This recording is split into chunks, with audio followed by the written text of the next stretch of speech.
What's going on, guys? My name is Ryan Spath. I'm a local realtor here with Keller Williams Realty Boise. And today I just wanted to do something a little different, something that I wish I would have done when I was in college. My father actually, we looked at properties, and the idea was to purchase a house when I moved out of college housing and rent the rooms out to friends to help offset the mortgage. And then I would have had the asset after college to either A, live in, or B, sell and do something else with the money. And this is something that is possible with an FHA loan. And I want to kind of dive into this real quick and explain how this would even be possible. So, if you've been following me for any time now, you know I'm a big proponent of an FHA loan. That is when you use a loan product that allows you to put as little as 3.5% down. And the FHA does allow parents to be non occupant co borrowers for college students, even if the student has little or no income. The key to this is that the student must live in the property as their primary residence, and the parent has to be on the loan, not just a cosigner. The FHA doesn't recognize cosigners, only co borrowers. Because this is a family relation, the loan can still be done with as little as 3.5% down, and the parent's income can be used to qualify, while the property stays in the student's name only. The trade off on this is that the full mortgage debt counts against the parent's debt to income ratio. So if your DTI is high or you have a lower income, this strategy may not work for you, but it's something that I just want to dive into and show a little bit more on. So for this one, I'm here in Boise, and we're gonna assume that we want to get something near Boise State University, right? So we're here on Homes.com, which is one of my favorite sites to use for this, and we're just gonna start looking.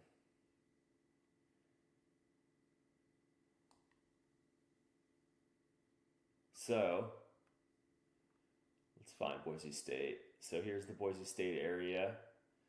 So we're gonna zoom out a little bit and see what we can find. So we're gonna want to do let's just assume a 4 bedroom, 4 to 5 bedroom, at least two bath. Let's check these guys out and see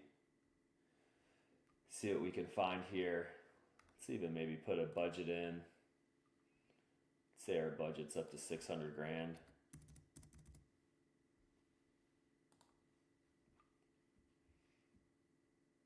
For this example, we're going to skip over the duplex properties. We're going to assume that we want a 4 bedroom home. So here's a nice 4 bedroom house. It says it's been remodeled, large lot, a little over 2,000 square feet. It's a 4.2. Just about everything's been redone. 3 large rooms, 0.18 of an acre, minutes from everything.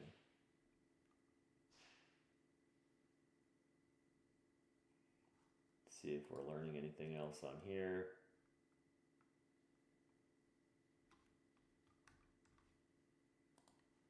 Okay, this could be a contender. Let's see what else we've got. We'll save this guy. See if there's anything that looks a little more interesting here. Oh, here's a 5 bedroom for a little bit less.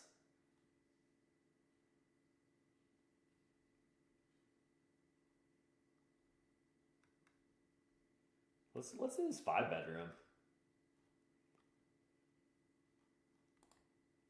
So 5 bedroom, two bath, charming mid-century cottage, west bench, walkable streets, 2 car garage. It's only been on the market for 5 days. A little over a quarter acre, a little larger home, 2,300 square feet. Let's check this thing out. So when we look at these photos, looks like it has some wood flooring, possibly new paint.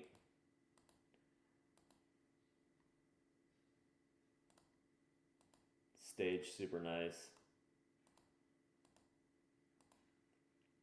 Here's the kitchen.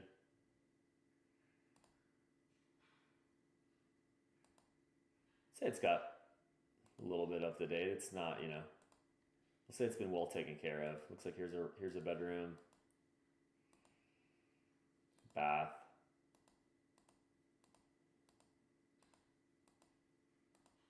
Looks like it has an actual wood burning fireplace. Those are cool.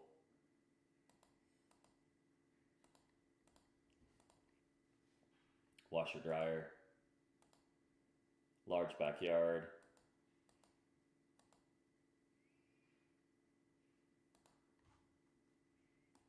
Looks like this may even have a separate entrance to the downstairs. You maybe you'll even be able to divide this off if you wanted to. Okay, so let's dive into the numbers on this guy.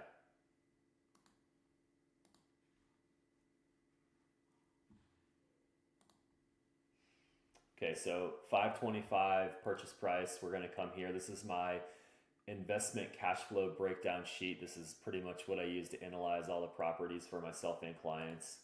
So we're going to assume we're paying full price. As I mentioned previously, we're going to use an FHA loan, which is 3.5% down. So we're going to just plug that here. You can see it's rounded up to 4, but it is 3.5%. So we're going to pop back to the listing and we're going to pull a little bit of information off of this. So the taxes, $3,030. So we're going to come back onto this. $3,030.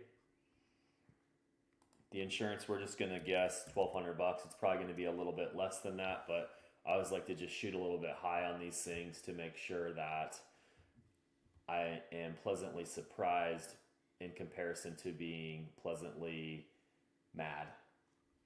So we see if we purchase this guy for $525, we put 3.5% down.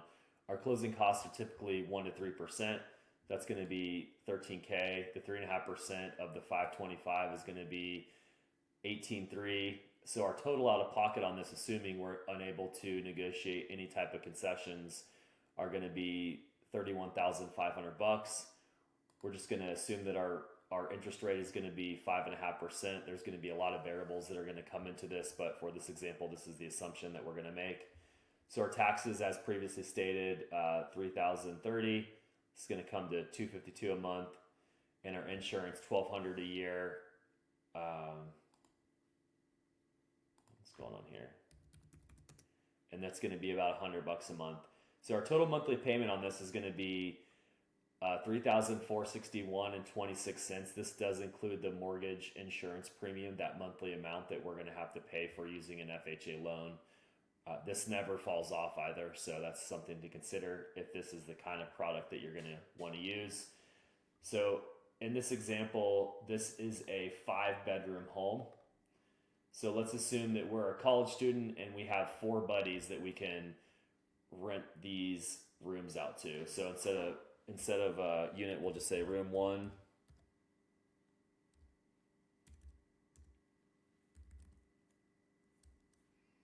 If I can spell this morning.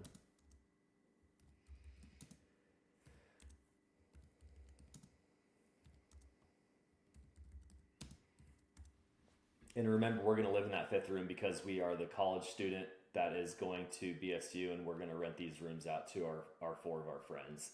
So this is where it gets fun. We're going to want to dive into this guy and see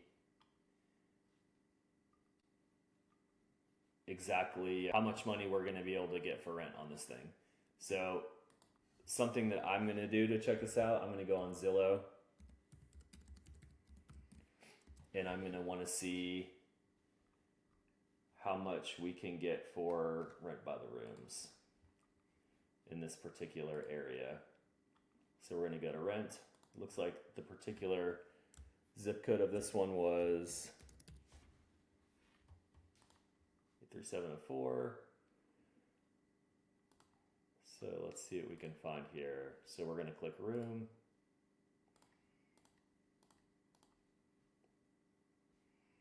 So you can see we got 645, 850, 650, 700, 900 bucks. So let's just click on this one. It's in West Boise, kind of in the part of town we're in. So it's 1 room, there's 3 roommates. Private bedroom with shared bath, private refrigerator assigned to the tenant, kitchen stove. Monthly rent is $645. Security deposit $995. So let's just use this. Let's not overcomplicate it. Let's just assume that we can get $645 for these 4 rooms.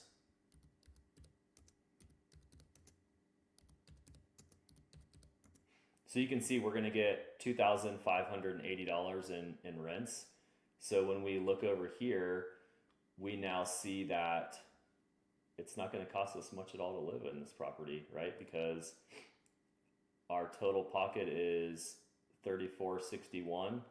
If we're getting $2,500 in rent, it's going to cost us less than $1,000 to live in this property, right?